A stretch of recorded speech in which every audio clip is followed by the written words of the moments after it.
Hello, you wonderful people, and welcome to another episode of Not Too Comic Book. This being a show where we talk about TV shows that are adaptations of comic books. For today's episode, I'm going to talk about Sweet Combat Season 1, Episode 15. A lot of really interesting things went down in this episode, so let's break it down. Well, first and foremost, we're picking up in the aftermath of last episode, and throughout her training, really quickly before I even get to that, because I was about to start with the Queen stuff, I want to circle over to something I think is really interesting. Once again, a comparison between the webtoon and the live action series is there's this moment where you have, because Zhao Mi as well as Yana have been spending most of their time training Tian and Hao. He's outside of their classroom and they're both passed out, which I love. The director randomly pops up beside him. It's like, how could two of our students be falling asleep? But Hao was like, yeah, but they're doing that because of us. And he's worried, like, yeah, what if they're so focused on helping us train? They're not focusing on their own training. And that's why he was kind of feeling bad. And he's like, I brought that up to them before, but they were like, nah, it's fine, don't worry about it. Which I love that. I thought the director was eventually going to call Hao out because it's like, oh, here you are, but why aren't you in class? But the director never did until later on.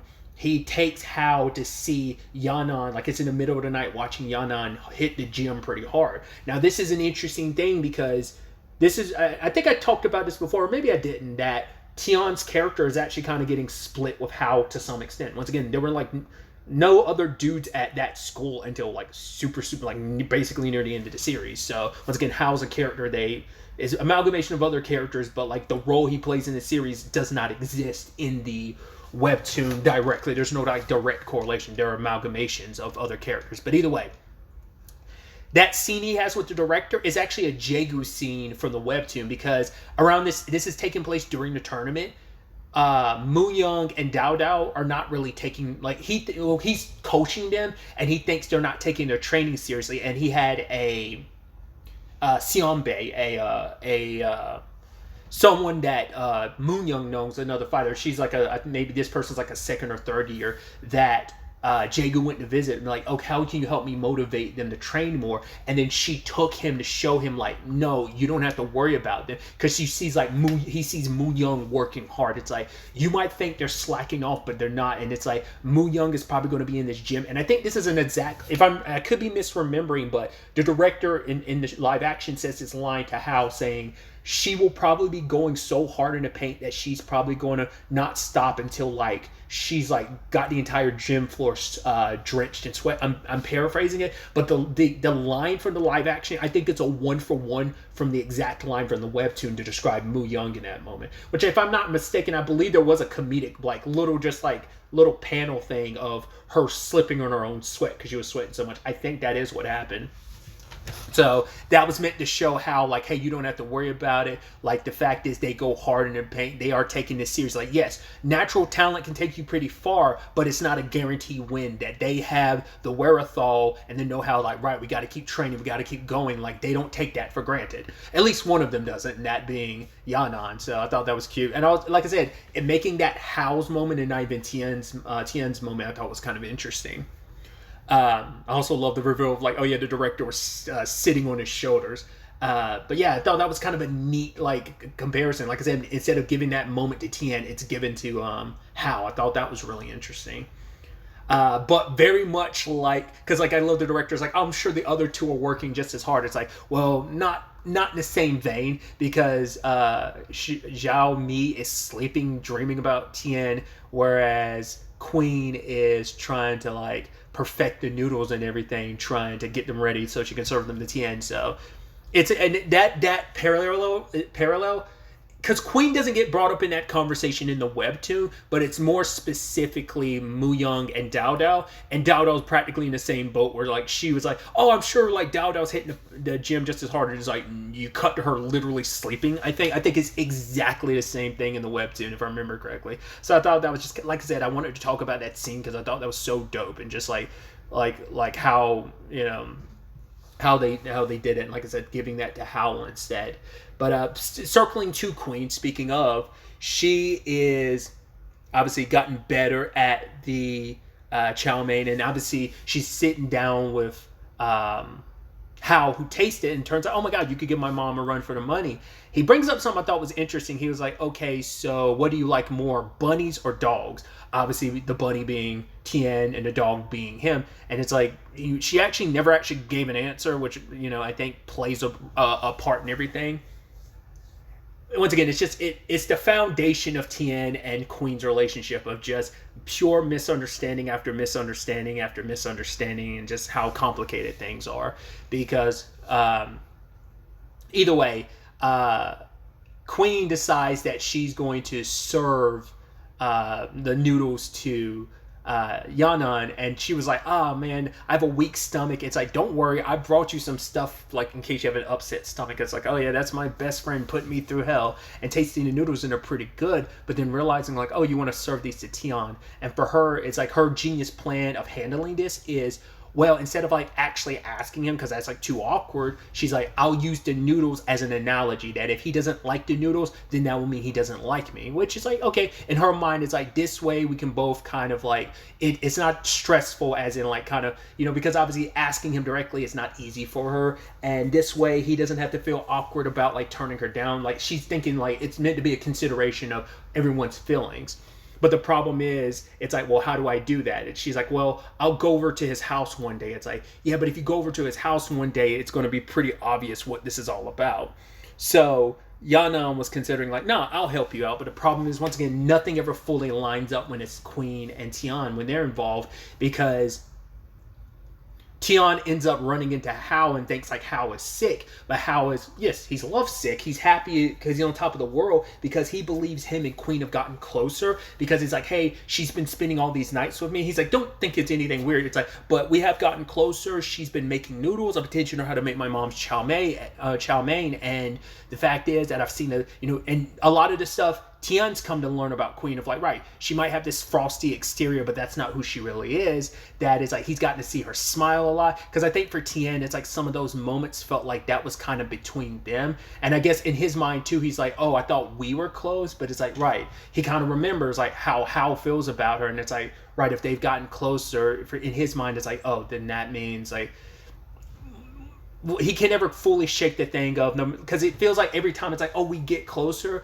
but I'm not sure where we both stand, because she's made it clear in the past that she doesn't like me. But obviously it's like, at that time she probably did believe that, because she felt a certain way, but she didn't really recognize the signs of, oh, I do like him. She is a lot more clear on her feelings now. They're like, yes, I definitely like you. She doesn't know how to express it. It's not easier for her.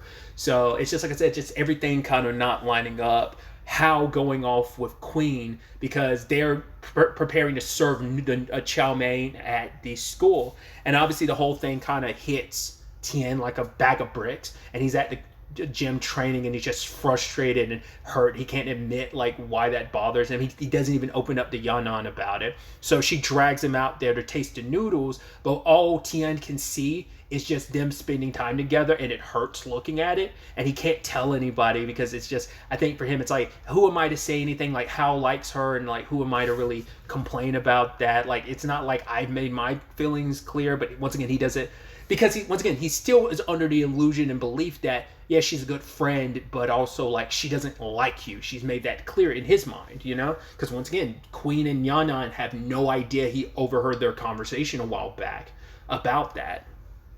So that's sticking with him.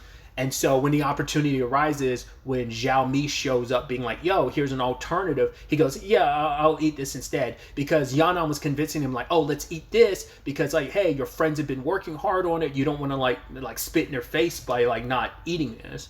And he goes off with Zhao Mi, and it crushes Queen, because Tien has no idea, because the whole especially like unbeknownst to Yanan, when she says like, oh, Queen isn't the type to do this, she must be doing this for a special certain someone, huh? Trying to like be the best wingman, kind of like what's the word I'm looking for, prime Tien for like all of that, but it has the adverse effect because of everything between Hao and her, or at least the perceived things going on between Hao and her. And it's just, like I said, it's a sucky situation where just like, once again, it's just misunderstanding upon misunderstanding.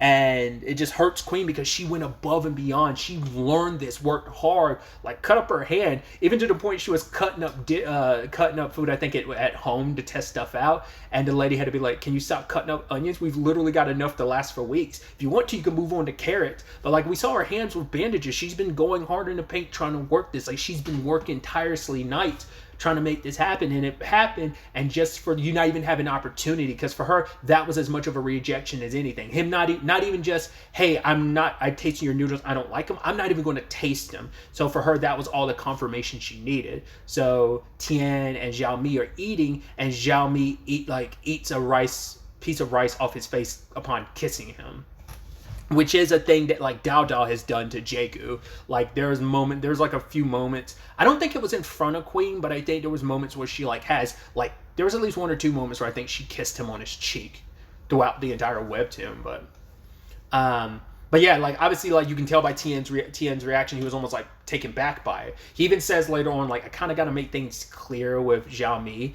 because like once again, she's always made it clear like she likes him.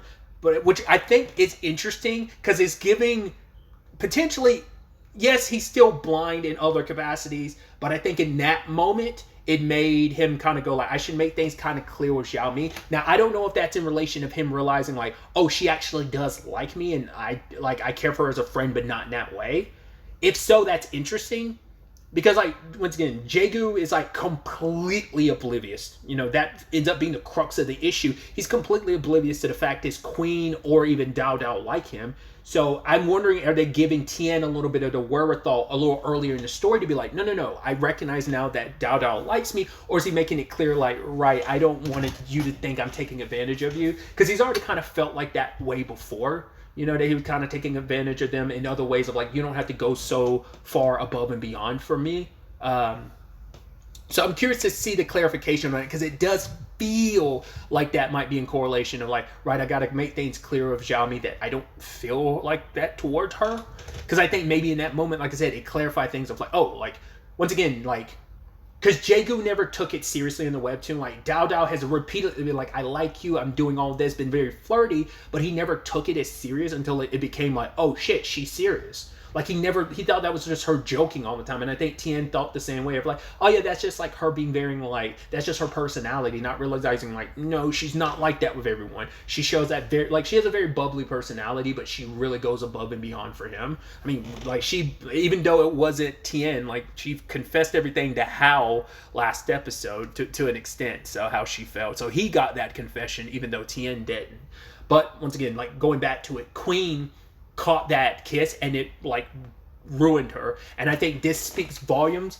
For one, it sucked just because everything correlated, but it's like the people you feel the worst for is like, because Tien, it's like he doesn't realize, like, he thinks something's going on between Hao and Queen. It's like, no, Queen went out of her way to cook all this for you. You know, there's that. But also it's heartbreaking for Hao, because Hao actually believes like, oh, like, I am getting closer to Queen. And the fact is she's super like, we're like even saying like, oh, we're practically a couple, even though we're not. It's like, you know, that's where his mindset is. And it's heartbreaking because it's like, Queen doesn't like, it doesn't even cross her mind to think of you that way. You are like a friend. But also how that's physically represented by when he goes up to her, he tries to call her, she grabs him and tosses him, just like their first meeting, which is a little nostalgic and beautiful, but under the circumstances it's not so good, because she's like, I don't like people touching my shoulder. It's like, he thought they had gotten closer, and in that one moment, it felt like any progress they made took a step back, because it's almost like, oh, I'm a stranger now all of a sudden in that moment, you know? And because he had legitimately thought they had gotten closer, but it's almost like, had we really made any progress? To be fair, she's heartbroken in this moment too, so a lot of that plays a role in that reaction. But basically, he told Queen she couldn't just leave, like, just because she's Queen and everything, she still has to stay, whether the noodles are good or not, like, to stay and see the job through. And he fixed her some noodles, and she put some of their hot spice on it. And I was thinking at the time, and I think it is the case, she needed something like hot, like she needed to feel something other than the heartbreak she was feeling. And also, like, if she cried from the spice, it would hide the fact that she's crying because she's heartbroken. And Hal kind of picks up on it later because when he's at home, he's like, so I don't know whether whether we're gonna cut back to that scene in a future episode and you're gonna find out, or whether Hal put it together on his own. But he's like, so she cooked those noodles for Tien. It was never about us getting closer. She went out of her way to cook all that for Tien. And I was like, because him coming to that realization, I don't know if he came to that on his own, whether or not there was an extra scene to that scene that we'll cut back to later on and see the full scene or not, or whether, like I said, he just came up to that conclusion on his own. So there's that. And he has this really beautiful conversation with his mom, which I thought was dope, because his mom could tell, like, okay, what's wrong? You're not eating? Like, what's up? And he's like, yeah. And she's like, you're hurt, aren't you? It's your heart. It's like, yeah. Like, how did you know? He's like, she's like, it's about that beautiful, like, senior classmate of yours, right? And he's like, how'd you know? It's like, she's like, I know you. I gave birth to you. And she had talked about the fact is, and I had brought this up in a previous episode too, like, she did clearly say from the beginning to Hal, it's like, that girl has someone else in her heart. And she reiterates it here, like, yeah, that girl has that frosty exterior, but also, like, she has someone else in her heart. And, you know, I forgot how the metaphor she was going for, but she was talking about how basically she was comparing, like, work to, like, heart, like, and love. Like, kind of all the time and everything that you put into work and how that plays out. But also, like, sometimes when it comes to the game of love, like, what you get out of that is that pain. What you gain from love can be pain and heartache, you know? That ends up being the thing. But it's also, like, you know...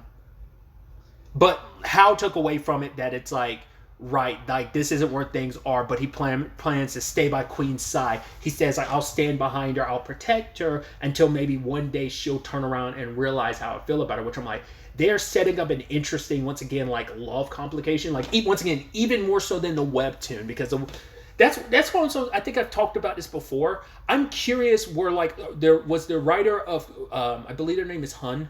I don't know what their full name is. I think that's their pseudonym. Writing pseudonym is just Hun. I believe they're the writer. I don't think they're the artist. I believe they're the writer for Girls of the Wilds. I've never looked into this, but I know, like, you know, using Viral Hit, for example, there were multiple love interests in that series that were relegated to non-love interests just because the author, Tae-Jun Park, did not have enough time to, like, include stuff in the story he wanted to. So I'm curious if the same thing happened with Girls of the Wilds, of, like, maybe there were going to be other, like, potential love interests and storyline things that just maybe never, because there's certain characters that, like, it almost feels like they might have been introduced for love interest purposes but never, like, fully got expanded, like the girl with, like, greenish hair who does wushu with glasses, like her, like, she felt like she could have been a love interest. I even heard I remember reading someone's comment being like, oh yeah, they felt like her and Jaegu would have been a better match. Once again, I'm going on this whole diatribe, but the whole point is how the love, like, situation is, like, a lot, like I said, is a lot more smaller scale. They are building it out, considering it is kind of, like I said, not even a love triangle. I'd even said, like, to be fair, Girls of the Wilds kind of start off as a somewhat love square because our trio heroines of Queen, Dao Dao, Mu Young all have a thing for Jaegu, but eventually they, like, at least Mu Young moves on, you know, but it becomes just a Dao Dao Queen. So now having, like, it being like, no, it's back to being a love square situation of Tien, Zhao Mi, and Queen and Hao. So, but his unwillingness of, like, no, I'm not going to give up. You know, eventually she'll turn around and maybe she sees me. It's like, you don't know how long you'll be waiting. You should never have to kind of put your life on pause for someone to notice you. It shouldn't be like that. But for him, it's also heartbreaking considering, like, she tossed you because it was almost like, yeah, don't touch my shoulder. I don't like that. Like, once again, you thought you made all this progress and you were kind of almost relegated. Even though you're kind of friends, she was almost like yo, we're not that close. Like I said, she's not in the right headspace because she's heartbroken right now. So there's that. But I did think it was interesting how Mama perked up and was like, oh, that little spicy little pepper, referencing Zhao Mi. It's like, interesting, she could protect my son. She's the second person to bring that up. I mean, technically the third, because, like, a few episodes ago, Yanan and Guanyan were bringing up the fact is that the two of them, like, of Hao and Zhao Mi are a good match. I think that is going to be the pairing. That's where I'm like, I feel like Hao is mixed in with a different character, which is so interesting considering, like, so I'm like, I guess that character, like, he's kind of pulled from in some capacity. Because at the very beginning, I kind of felt like that, like, there was already going to be, like, the matches being what they are, that I was like, okay. Because once again, they're not full direct parallels to characters from the webtoon. They're just amalgamation. So like I said, there's just certain elements I'm like, it's interesting. I think it's almost poetic that the person that it's interesting, like once again, how takes some elements from Jaegu's character from the webtoon, but is also mixed with another character, and just in correlation to what that all means to Xiao Mi makes that even more interesting. And there's layers to like, oh, these two characters that have a very particular connection to Xiao Mi are like put into this one character, and it's interesting, especially on the romance department. Once again, once we kind of get to that point in the story, I'll probably talk about it a little bit more, but for now I kind of dance around that conversation. But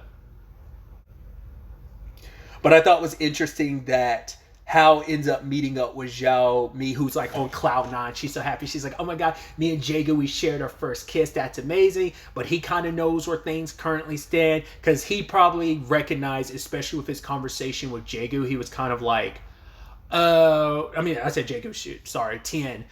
He probably like recognized like, oh, I told Tien all this stuff about how me and Queen have gotten closer. He might have realized it's not just Queen. I mean, to be fair, him and Xiao Mi have made a whole point of keeping the two of them separated. So I'm sure like you two aren't blind to how the others feel, how they feel about each other. You're both not blind. That's why you go above and beyond to try and make sure they don't get enough alone time. So it worked out to your favor to some extent, but not really.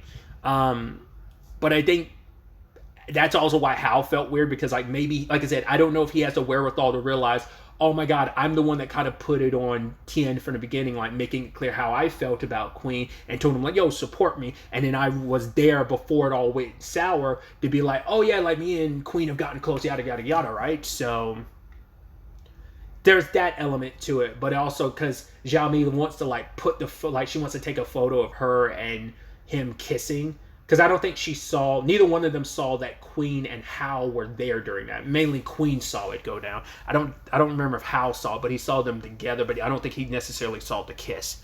But it's also like she wants to put it on public, like, oh yeah, this and that. I think he already saw that Queen was heartbroken. He even said the line to his mom of, I just want, as long as she's happy, I'm happy, but he's still going to try and pursue her, right? But it's like, he's like, her being heartbroken over that, even though I gave her the noodles I made me even more heartbroken than she was. So I think that's also like, he's trying to protect Queen. It's like, she's already heartbroken and hurt. I don't want to like see her even more hurt. So that's why he kind of tried to convince Xiao Mi not to do it. And I wasn't even sure where the hell he was going with. At first when he brought up the frog and a duck, I was like, are you saying the frog and a scorpion? That's what I thought that was the metaphor he was going for, but maybe that's like a specific like Chinese idiom that I'm aware. Like I wasn't understanding the boiling frog thing. I'm like, I don't get it.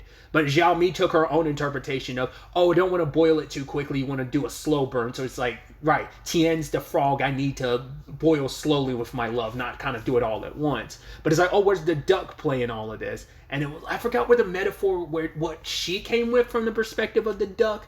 Of like I don't remember what it was, but he was just kind of like, yeah, Xiao Mi, like take whatever meaning you want from it. Yeah, that's totally what I meant. So that's where things stand on that front. Obviously, Queen has been working out extremely hard to vent her frustrations about the whole situation.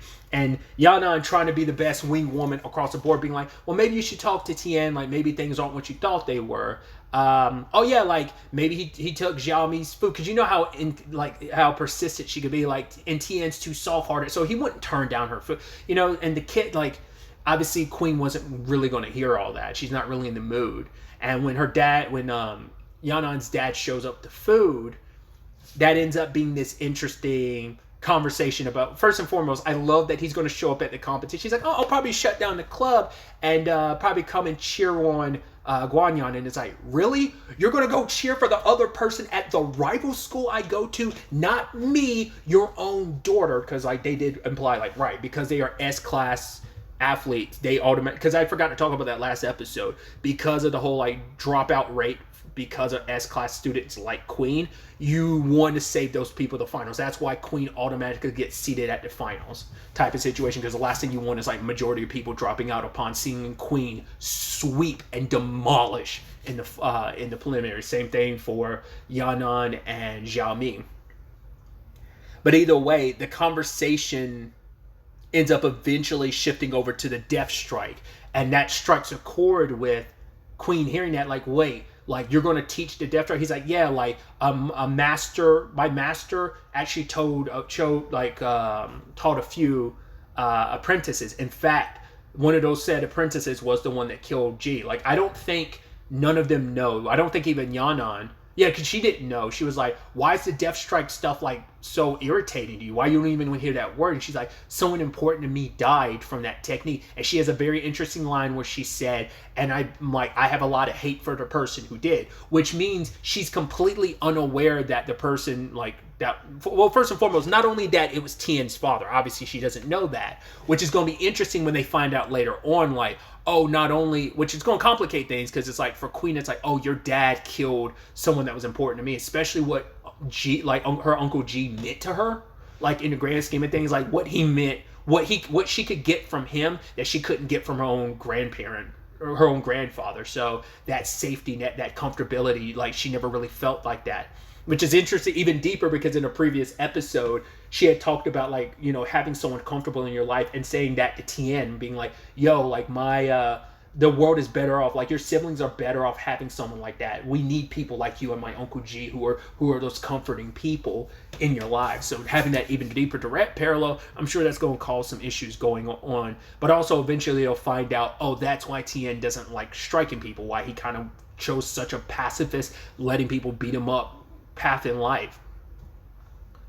But also, like I said, like, even aside from the Tien of it all, I'm curious when that reveal is going to happen. She also doesn't know the person that killed her Uncle G. Like, once again, we get snippets of it. We don't have the full, like, exploits of everything. And also, it's not like, oh, he went off to have a prosperous life. It's like, no, he drowned himself. Like, from what we can tell, it seems like he became a drunk. Like, he drowned himself in sorrow. He was so beaten up about it, you know, whatever it was, and blamed himself. So it's not like his life was great. And that in itself, that death, like, had massive repercussions for Tien's family. His father was just like a drunk. His mom left. So it's like, it's not like it had great, it's not like he was, oh my God, life was so great for him. And also on top of that, he's gone now too. So it's going to be interesting to see how Queen's reaction is when all of that information, because I doubt all of that's going to get hit at once. I'm sure it's going to be dispersed out for Queen when she finds out, like, this and that. Like, she's only probably going to find out about bits and pieces of the correlation and connection to Tien, like, only in, like, small bits and not the full scope of everything.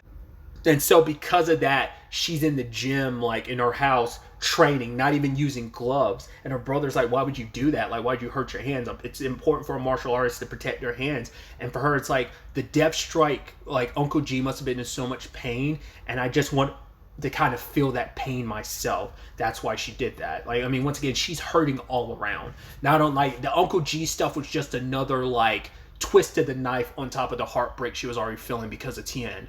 So, who, at the same time, that's all going down, is like looking at a photo of his dad being like, I finally kind of understand what you must have felt when you're in the ring. So he's like, right, like, I'm going to do my best to make you proud. So just those parallels to each other going on is some very, very emotional, charged, like, elements and developments in this episode. It's definitely going to be interesting to see where the next episode takes us going forward with all of this. But really, that's all I want to talk about. Till the next time we meet, be happy, be safe, live life to the fullest, and enjoy it. Good day and goodbye.